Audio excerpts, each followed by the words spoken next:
Hello, welcome to our new YouTube channel Gyan Bhandar education hub. मैं मंजू सैनी लेकर आई हूँ आपके लिए एक नया प्लेटफॉर्म ज्ञान भंडार एजुकेशन हब, जिस पर हम डिस्कस करेंगे लाइफ साइंस के वो सभी टॉपिक्स जो कवर करेंगे हमारे 9th क्लास के topics, 10th class, 11th class and 12th class के टॉपिक्स को। This is my first video on this channel which cover 10th class chapter number 6, जिसमें हम पढ़ेंगे न्यूट्रिशन एंड फोटोसिंथेसिस। अगर आपको वीडियो पसंद आती है तो सबसे पहले जाकर उसको सब्सक्राइब कीजिएगा, लाइक, कमेंट एंड शेयर कीजिएगा। तो आइए शुरू करते हैं हम अपना autotrophic nutrition.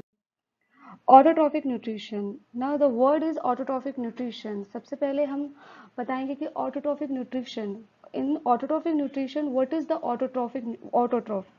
The word autotroph come from the Greek word autos, which means self, and troph, which means food or nourishment. In autotrophic nutrition, the word autotroph given by German botanist Albert Bernhard Brank in 1892.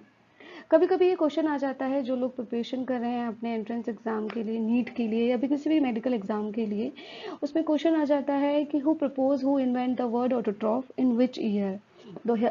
Here's the answer. German botanist Albert Bernhard Frank in 1892 invent or proposed the word autotroph.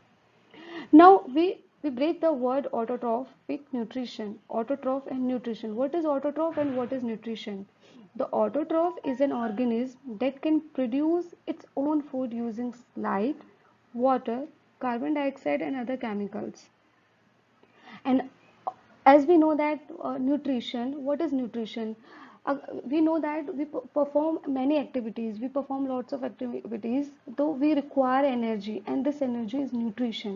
The process by which an organism take food and utilize it is called nutrition.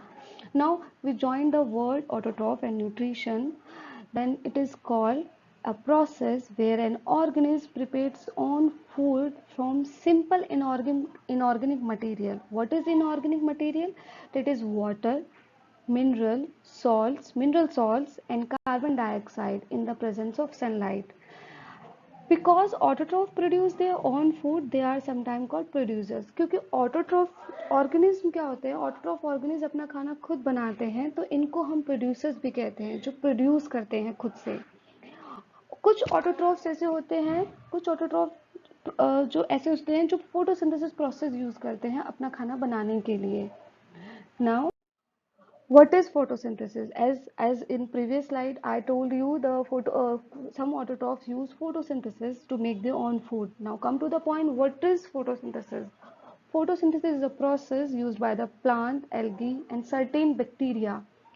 Photosynthesis एक process है जो कि plant, algae और कुछ bacteria use करते हैं to turn sunlight, carbon dioxide and water into food as a sugar and oxygen in the environment. Now here is the again one another question which come into the entrance exam at a medical level. Who proposed the term photosynthesis? Who proposed the term photosynthesis? There is the answer. Charles Reid Bernays in 1893 proposed the term photosynthesis. इसे note कर लीजिएगा, आपके काम आएगा आगे. Now here is the whole chemical reaction which represent the photosynthesis. 6 molecule of carbon dioxide and 6 molecule of water and energy in the form of sunlight and chlorophyll, which form 1 molecule of glucose and 6 molecule of water. मैं repeat करती हूँ कि 6 molecule of carbon dioxide and 6 molecule of water जब sunlight की presence में और chlorophyll की presence में 1 molecule of glucose and 6 molecules of water बनाते हैं. This is the whole process of photosynthesis, how energy come, how carbon dioxide come to in contact with the presence of energy and chlorophyll, and how oxygen is released, and how water is come with the carbon dioxide to release oxygen and glucose. Now come to the point of process of photosynthesis. During photosynthesis, plants take carbon dioxide and water from the air and soil. Carbon dioxides from the air, carbon dioxides and water from the air and soil within the plant cell. The water is oxidized which means loss of electron, and carbon dioxide it reduce, which means gain of electrons. This transform the water into oxygen and carbon dioxide into glucose. अगर हमारा water oxidise होगा तो electron का loss होगा हमें यहाँ पर, और कार्बन डाइऑक्साइड अगर रिड्यूस होगा तो इलेक्ट्रॉन का गेन होगा, जिसकी वजह से हमारा वाटर क्या होता है, ऑक्सीजन में कन्वर्ट हो जाता है, वाटर ब्रेक डाउन होके ऑक्सीजन में कन्वर्ट हो जाता है, और कार्बन डाइऑक्साइड ब्रेक डाउन होके और वाटर के मॉलिक्यूल के साथ मिलके ग्लूकोज बनाता है. In plant, photosynthesis takes place in a chloroplast which contain chlorophyll. Here is another question में कि photosynthesis कहाँ होता है, plants में photosynthesis कहाँ होता है, तो plant में photosynthesis chloroplast में होता है जिसमें chlorophyll होता है. अब what is chloroplast? Chloroplast is a plant cell organelles which is surrounded by double membrane and contain third inner membrane जिसे हम thylakoid membrane भी कहते हैं. That form long fold within the organelles. जिसे मैं नेक्स्ट स्लाइड में आपको पूरा स्ट्रक्चर भी दिखा दूंगी जिससे आपको ये अच्छी तरह से क्लियर आउट हो जाएगा. What is chloroplast, what is thylakoid membrane, what is double membrane, and what is the third inner membrane, and where is the third inner membrane. The green pigment chlorophyll is located within the thylakoid membrane, and space between the thylakoid and chloroplast membrane called stroma. Now this is the chloroplast structure. This is the outer membrane. This is the inner membrane. This is the stroma. Space between the inner membrane and thylakoid. This is the stroma. This is the granum, stack of thylakoids. This is the inner membrane space. This is thylakoid. The space between the thylakoid and inner membrane is called stroma. Now, to understand the process of photosynthesis, we know that photosynthesis consists of both light dependent reaction and light independent reaction. Light dependent reaction and light independent reaction, there is a difference between in both. Light dependent means depend on light, in presence of light, and light independent means in absence of light. Without light, the photosynthesis perform. In plant, the so-called light reaction occur within the chloroplast thylakoid. Light dependent reaction को हम light reactions भी कहते हैं, और light independent reaction को हम dark reaction भी कहते हैं, कैल्विन रिएक्शन, कैल्विन साइकिल भी कहते हैं.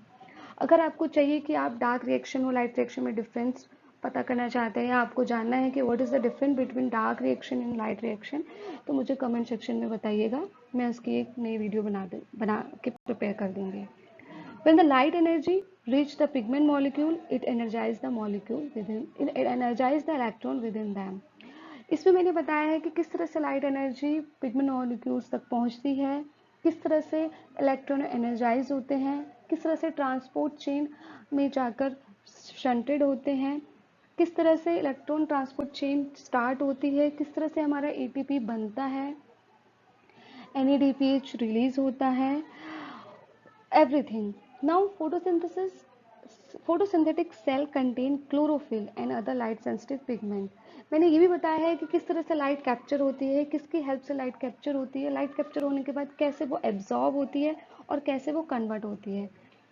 This is the whole flow chart which represent my previous slide कि लाइट कैसे एंटर होती है. लाइट एंटर होती है क्लोरोप्लास्ट में लीफ सेल्स के, फिर वहां से क्लोरोफिल जो होता है वो जो ग्रेना में लाइट को कैप्चर करता है, कैप्चर करने के बाद उसमें से कुछ एनर्जी हमारी वाटर मॉलिक्यूल्स को हाइड्रोजन एंड ऑक्सीजन में स्प्लिट्स कर देती है, और कुछ एनर्जी हमारी स्ट्रोमा में चली जाती है. यहाँ पर जो वाटर मॉलिक्यूल स्प्लिट्स होता है हाइड्रोजन और ऑक्सीजन में, ऑक्सीजन रिलीज हो जाता है एयर में, और हाइड्रोजन जो होता है वो हमारा स्ट्रोमा में चला जाता है, और उसी में से ही हमारा कार्बन डाइऑक्साइड रिलीज हो जाता है और लीफ में एंटर हो जाता है. यहाँ पर जो हमारी एनर्जी स्ट्रोमा में गई थी, वहाँ पे क्या होता है, स्ट्रोमा में जाने के बाद वो हाइड्रोजन के साथ और कार्बन डाइऑक्साइड के साथ कंबाइन हो जाती है और कार्बोहाइड्रेट बनाती है. कार्बोहाइड्रेट बनाने के बाद वो कार्बोहाइड्रेट प्लांट सेल्स में चला जाता है for the making of their food, for the other process, for the other biological process.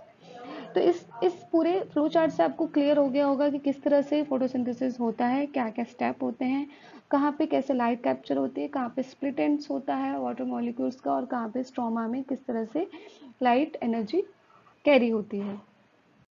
Now, here's the some important questions which may be help you, which might be help you in your entrance exam.